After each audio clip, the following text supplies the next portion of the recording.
दोस्तों नमस्कार।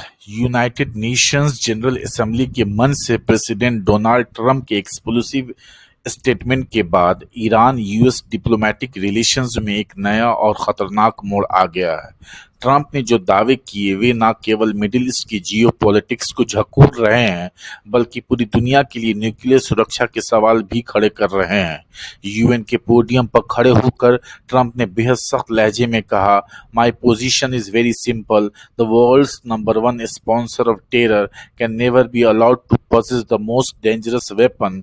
इस स्टेटमेंट के साथ ही ट्रंप ने ईरान के सुप्रीम लीडर को भेजे गए एक लेटर का जिक्र भी किया, जिसमें उन्होंने न्यूक्लियर प्रोग्राम सस्पेंड करने के बदले में फुल कोऑपरेशन की जेनरस ऑफर की थी। ट्रंप का कहना कि ईरान ने इस ऑफर को रिजेक्ट करके रीजन में थ्रेट्स और इंस्टेबिलिटी को इंक्रीज किया है। सबसे चौंकाने वाला दावा ट्रंप का यह था कि ईरान के अधिकांश military commanders, in fact almost all of them, अब इस दुनिया में नहीं हैं। They are dead. उन्होंने आगे कहा कि 3 महीने पहले ऑपरेशन मिडनाइट हैमर के दौरान 7 अमेरिकन B-2 बॉम्बर्स ने ईरान की न्यूक्लियर फैसिलिटी पर 30,000 पाउंड के बॉम्ब्स गिराकर एवरीथिंग को टोटली ऑब्लिटरेट कर दिया। ट्रंप ने गर्व से क्लेम किया, no other country on earth could have done what we did. हमारे पास अर्थ के ग्रेटेस्ट वेपन्स है, we hate to use them, लेकिन हमने वो कुछ किया जिसे 22 सालों से लोग करना चाहते थे। ट्रंप के अनुसार ईरान की न्यूक्लियर इनरिचमेंट कैपेसिटी को डिमोलिश करने के बाद उन्होंने इमीडिएटली इजराइल और ईरान के बीच चल रही 12 डे वार को एंड कराया, जिसमें दोनों साइड्स ने फाइट नो लॉन्गर करने पर एग्रीमेंट किया।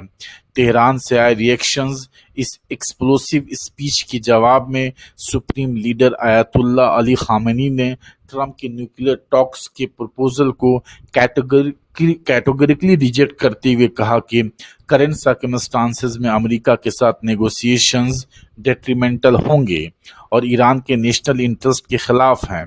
खामेनी का स्पष्ट मैसेज यह है कि जब तक हालात नहीं बदलते तब तक ऐसी कोई बातचीत इस्लामिक रिपब्लिक ऑफ ईरान के लिए बेनिफिशियल नहीं होगी। ईरानियन ऑफिशियल ने ट्रंप के मिलिट्री ऑपरेशन के दावों को मैनिपुलेटिव प्रोपेगेंडा करार दिया।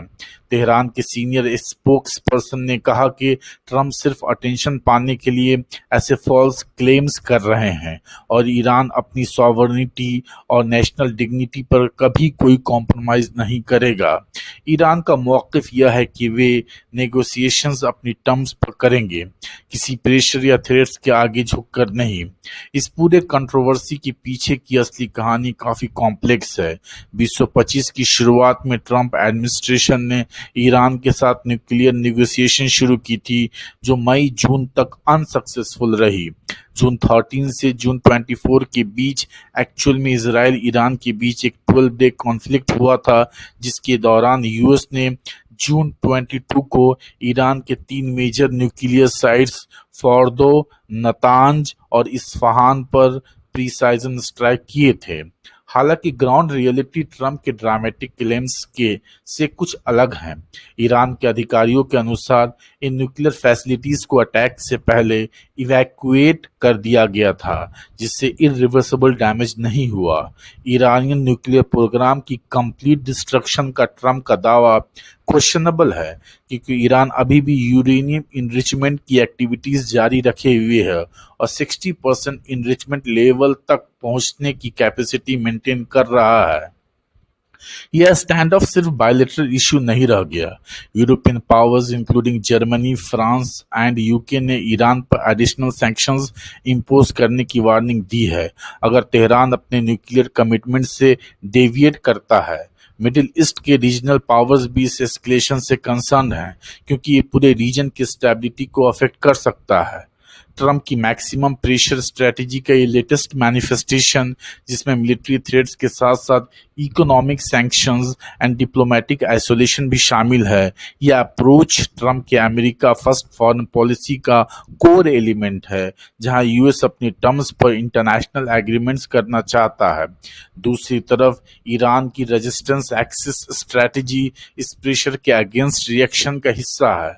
खामेनी और ईरानियन लीडरशिप का कैलकुलेशन यह है कि अमेरिकन प्रेशर के आगे झुकना ईरान की रीजनल इन्फ्लुएंस और डोमेस्टिक लेजिटिमेसी को डैमेज करेगा। इस न्यूक्लियर स्टैंड ऑफ का इम्पैक्ट केवल यूएस रिलेशंस ईरान रिलेशंस तक सीमित नहीं है। ग्लोबल एनर्जी मार्केट में वोलेटिलिटी आ रही है।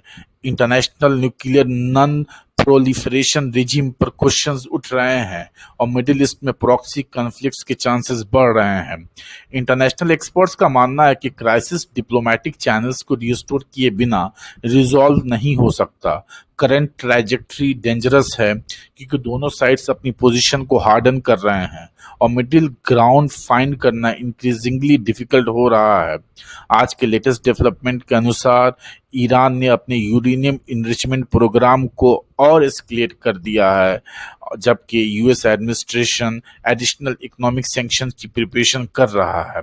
यह डेवलपिंग सिचुएशन पूरी दुनिया के लिए न्यूक्लियर सिक्योरिटी और रीजनल स्टेबिलिटी के लिए सीरियस इम्प्लीकेशंस रखती है और आने वाले दिनों में इसका रेजोल्यूशन इंटरनेशनल डिप्लोमेसी के लिए एक क्रिटिकल टेस्ट होगा।